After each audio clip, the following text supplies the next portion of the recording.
நான் அந்த கட்சியோட துண்டு போட்டிருப்போம் பார்த்தீங்களா, அதில் வந்து இந்த சைடு வந்து நம்ம தலைவர் இருப்பார், இந்த சைடு அண்ணன் இருப்பாங்க.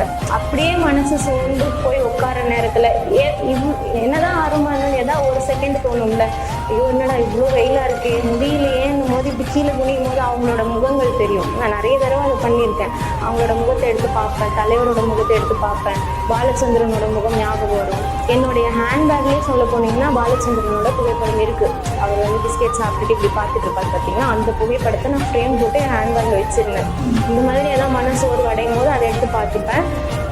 அதுக்கு அடுத்து இந்த சைடு அண்ணன் இருப்பாரு. அவரை பார்க்கும்போது இவர் கஷ்டப்படுறதில்ல, இவர் 13 ஆண்டுகளாக போராடினதில் ஒரு சின்ன துரும்பு கூட நம்ம இன்னும் பண்ணலை, ஆரம்பிக்கவே இல்லை, அதுக்குள்ளே நீ என்ன இப்படி ஆகுறன்ற மாதிரி ஒரு உத்வேகம் அவங்க 2 பேரோட முகங்கள் பார்த்தா எனக்கு வந்துடும். அதனால இதை வச்சே தான் நான் ஓட்டிக்கிட்டு இருந்தேன். ஒரு வழியாக 20 நாள் நாங்கள் வெற்றிகரமாகவே முடிச்சிட்டோம்.